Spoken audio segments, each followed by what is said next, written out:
Martin Bertrand de Nîmes, et puis ensuite Claire Goumard de Paris. Et on aura en visio donc Benjamin Menaim de Caen. Il est connecté, Benjamin? Oui.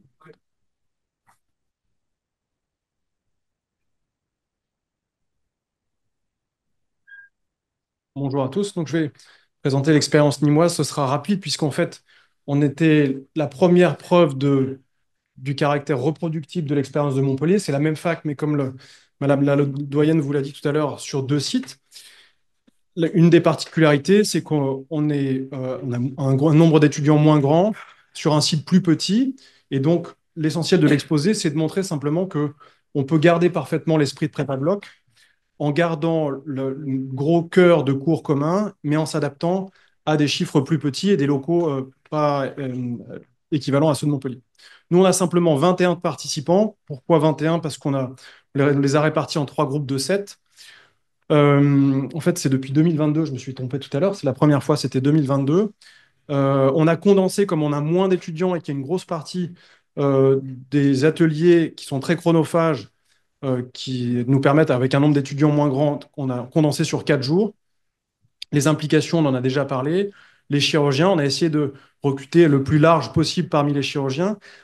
C'est un des éléments, à mon avis, euh, comment dire, limitant l'expansion potentielle de prépa bloc. On en a parlé tout à l'heure, qu'on aimerait éventuellement l'étendre à des nombres d'IBOD plus importants, à des nombres d'étudiants plus importants. C'est vrai que le coût des consommables n'est pas négligeable. Le vrai coût qui est énorme, c'est le coût humain, parce que ça demande un nombre de formateurs très, très important. Et là, condensé sur une semaine avec beaucoup de bonne volonté et surtout beaucoup d'éléments moteurs comme Astrid, ça peut tenir. Si on devrait faire ça toute l'année pour faire passer un nombre d'étudiants 10 fois supérieur, ça commencerait vraiment à être problématique. On a depuis peu une école d'IBOT sur le site de Nîmes qu'on a évidemment impliquée dans le prépa bloc nîmois.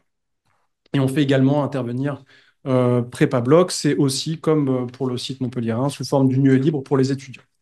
Alors, ici, l'adaptation nîmoise, simplement, donc, dans des locaux plus exigus, c'est le plan du laboratoire d'anatomie. Je précise que pour cet enseignement, il n'y a pas d'accès au corps, mais c'est simplement dans les locaux du laboratoire d'anatomie, sous forme, et on utilise donc 2 salles de cours et des salles de dissection qui sont utilisées pour les ateliers pratiques. On utilise également les vestiaires pour optimiser les locaux, pour en particulier tout ce qui est l'habillage, le gantage, le lavage de mains, etc.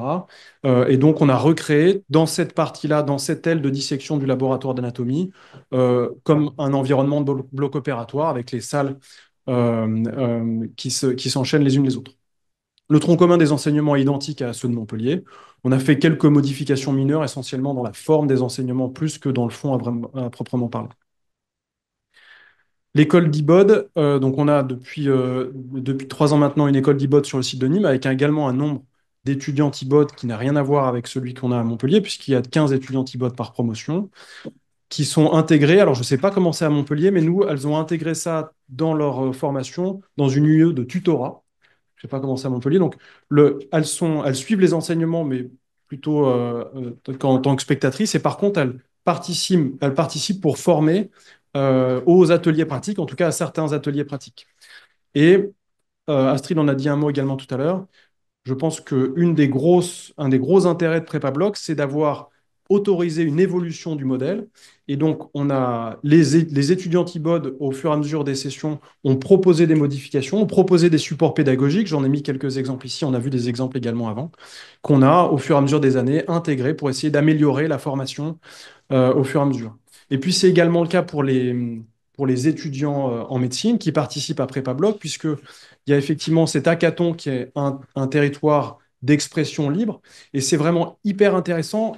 C'est vraiment la partie, en tout cas, moi, que je préfère dans PrépaBloc, parce qu'ils apportent, avec leur regard d'étudiants en médecine complètement naïf du monde du bloc opératoire, un regard qu'on serait complètement incapable de porter et une approche qui correspond à leur génération et que nous, on serait incapable de faire. Et la capacité d'évoluer au fur et à mesure et de faire de l'apprentissage par les pairs et de l'évaluation par les pairs d'une année à l'autre, je pense que c'est vraiment une grosse plus-value. Et donc, on l'a fait pour les étudiants IBOD qui ont proposé des ateliers qu'on a intégrés. avec également des supports pédagogiques qu'on a intégrés, mais on l'a également fait pour les étudiants en médecine, et en particulier, et ça vous sera exposé demain, la première version de Prépa Bloc, l'hackathon qui avait retenu l'attention, c'était la création d'un escape game qui était vraiment très abouti et avec des problématiques qu'on n'aurait pas pu anticiper, une manière de voir les choses qu'on n'aurait pas pu anticiper. Et on les a fait intervenir, comme à Montpellier, dans l'enseignement pour les années suivantes. Et on a intégré leur escape game en tant que modalité d'évaluation du côté pratique, puisque c'est vraiment comment se comporter dans un bloc opératoire avec des cartes jeux, un chirurgien, un anesthésiste, un instrumentiste, un externe et une infirmière circulante.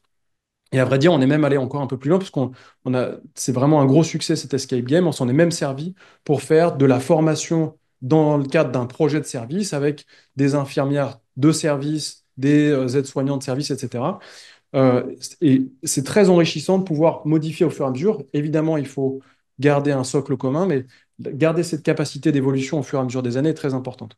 Donc voilà, simplement pour démontrer la faisabilité de Prépa Bloc sur un site différent, de la même fac, dans des locaux un peu plus réduits. Et un point qui me semble important également, c'est cette capacité d'évolution et d'amélioration avec de l'apprentissage par les pairs, comme ça se fait dans d'autres disciplines.